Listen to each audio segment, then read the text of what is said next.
Alrighty, good afternoon, YouTube, and move us a little bit closer. Oh wow, there's no title card, but that's cool. This is Hajim Zero here, back with the last of the Resident Evil movie reviews. This one is the final chapter, and this one was very, very interesting in many ways. It stars Ian Glen, Milla Jovovich, Ali Lauder, Shawn Roberts, and I may be getting this wrong. But that the one that plays the Red Queen, she was indirectly replaced because the actress from the first movie was too old. But she's played by Mila Jovovich and Paul W S Anderson's daughter. Her name is Ever. I was going to say that because I don't know which last name she took, but after looking at the special features, it's kind of a good choice. They went with this a little bit because for the twist of the movie a little bit, it did, you know, she does look like Mila, like all the way around.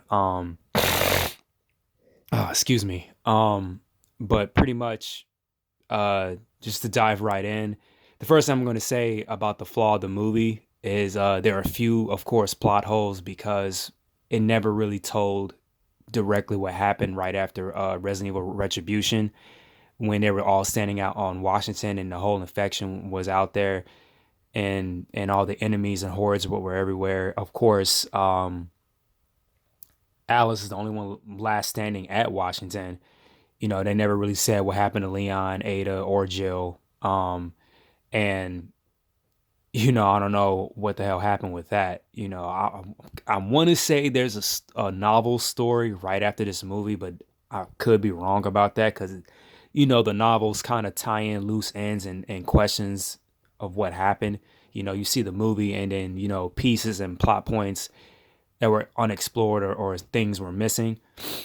So and the other issue with this film is it did too many quick cuts. I'm assuming Paul W S Anderson looked at the Bourne Identity a little bit too much, because there was some handheld stuff in there too. But if you see those movies, they did a lot of quick cuts. Why the stuff was so jumpy, you couldn't really make out what was going on 9 times out of 10. Um, but the good, interesting things. First, I'm gonna talk about the story.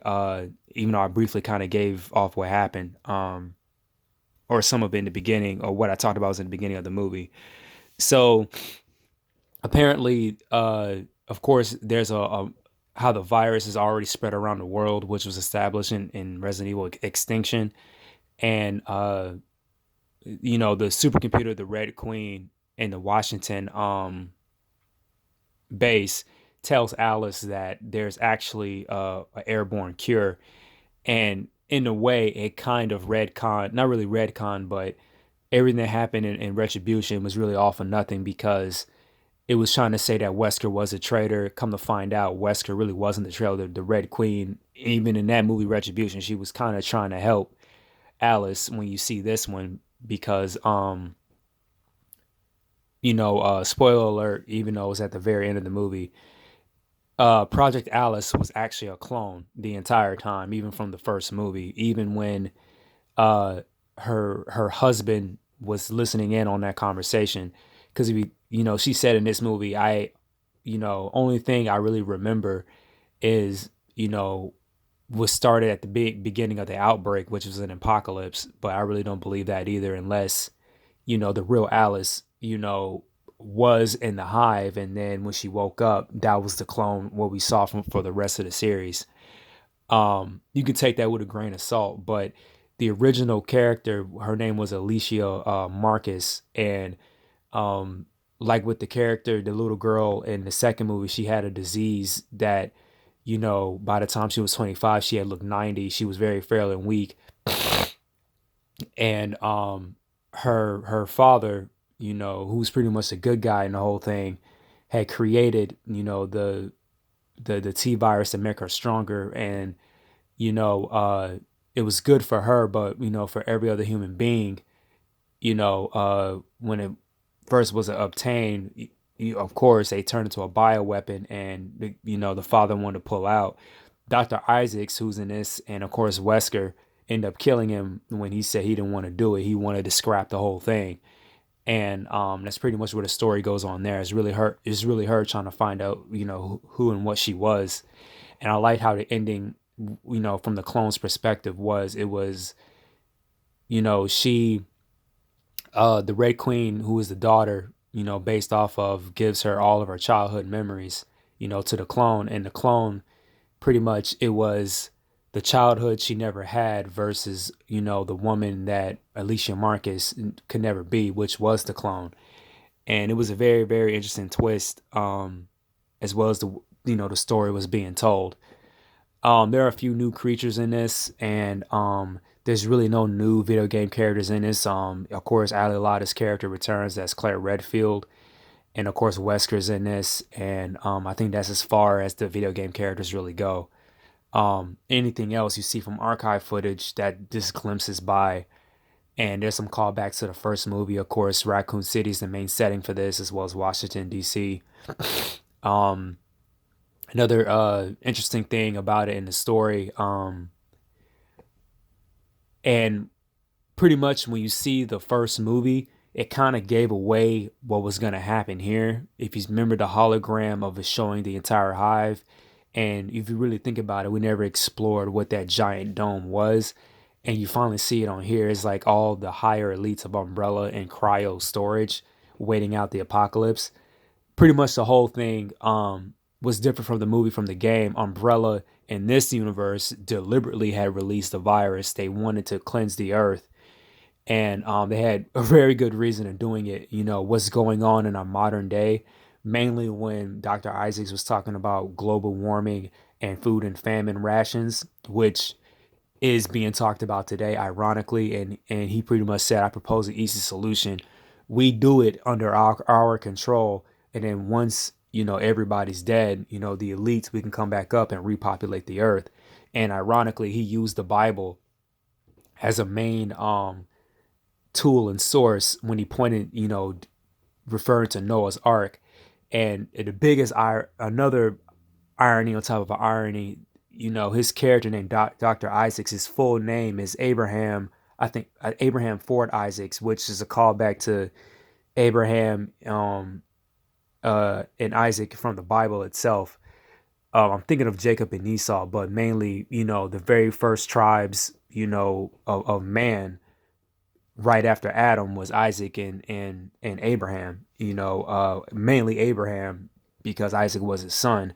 So it was a good religious play on that. And even the characters, like a mad scientist with all the religious relics, all in his armored convoy. Uh, the funny thing, what people were saying about this movie, they were saying it was like Mad Max, but not really, because the Mad Max influence was in Resident Evil Extinction because it had more vehicle, convoys. Personally, to me, it reminded me of a little bit of the influence of Terminator Salvation, of how they reuse a similar concept with the convoy, but it's much more cleaner and sleeker. It's all components. It's not used vehicles, and it kind of mainly reminded me more of Terminator Salvation. The wasteland and the wasted city structure, especially in Washington and in Raccoon City. Um, Other video game elements on this was from the later games. Those flying dragon looking things that were in Resident Evil 5, they make a return and they look amazing in this. They look more dusted and a lot more dirty and a lot more bigger. There's a BSAA cameo on one of the armored vehicles in the opening sequence, and that was a nice callback to the game. There's one element of Resident Evil 6 in this, which I was amazed I even went with, because it took me a while to figure out what this monster was. But the Bloodshot monster makes an appearance in the Hive. It's a very, very nasty looking creature. Just imagine the liquor with a full frontal face and Baraka from Mortal Kombat with those teeth. And if you play the game, I'm trying to remember if that Bloodshot zombie had the chainsaw on it or not. I think that's what they would have changed, but it looked very huge and mutated. And a new addition, they brought the dogs back, but this time they made them look like the dragon creatures a little bit, well, around the mouth area. And that was very impressive. I did like that idea. I hope the games eventually, you know, um, put that in their stuff, because the movies did have some very good creature ideas, with the super liquor from the last film. And I think that was about the only one. Um, I want to say it was and the laser concept, the laser room too, because Resident Evil 4 had eventually utilized it, and they did it again on here. And it seemed like they took the elements really from Resident Evil 4 and really put it on there with the laser grid. And a nice cool thing about that, this is like the third time they used the laser grid, and the only difference is that it's a lot more dusted, and it did a cool, design pattern effect in the background, where the laser trackings were, and how it was utilized.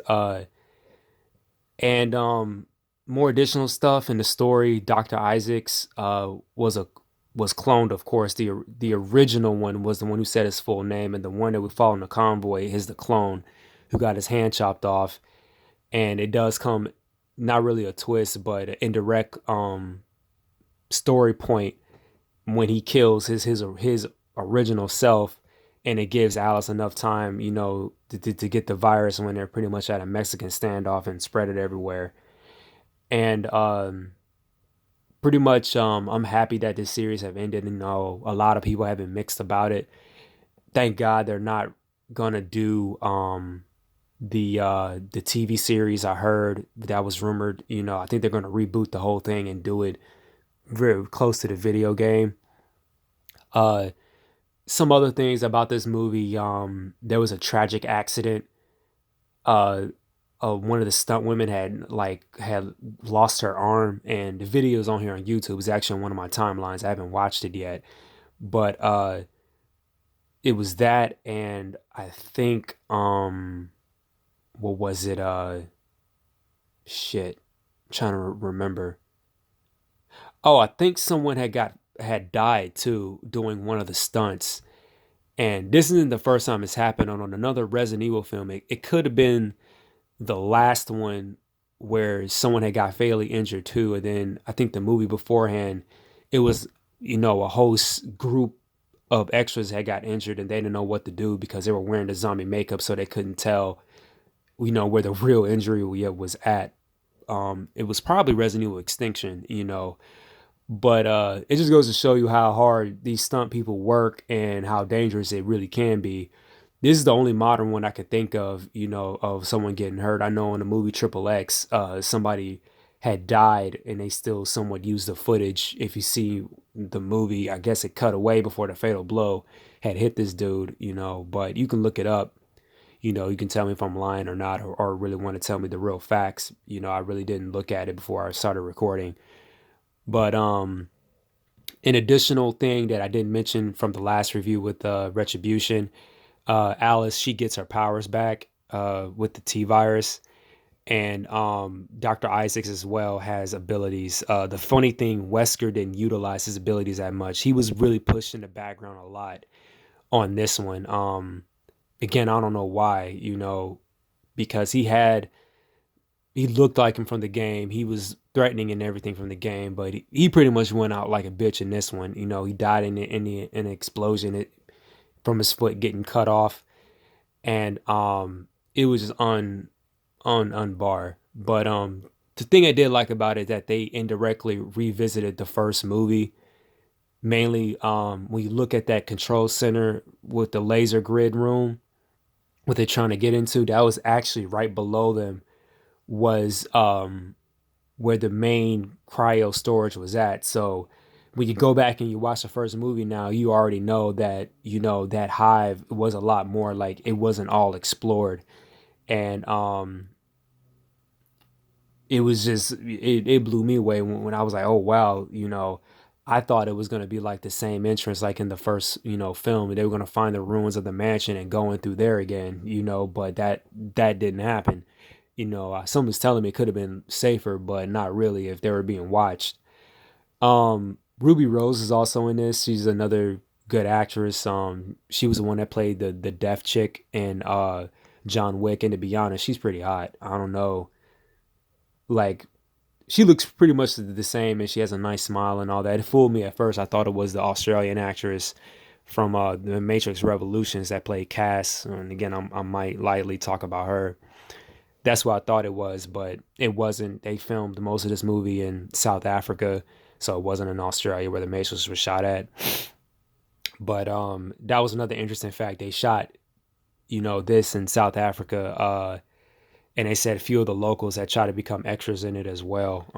If you look up on IMDb, one guy that had even traveled a long way to be in this movie, but he just never got the part to be the extra. And I think in the last few movies they shot in Germany, Canada. Those are the only places I can really think of. And again, I was very impressed. It didn't really look like South Africa. Possibly the whole desert terrain, a little bit in the opening sequence of Washington. But more power to them. They shot in a place. I'm kind of curious if the tax cuts were really cheap. But now I'm just rambling, so I'm just going to end it right here. And I will see you in the next review. So, peace.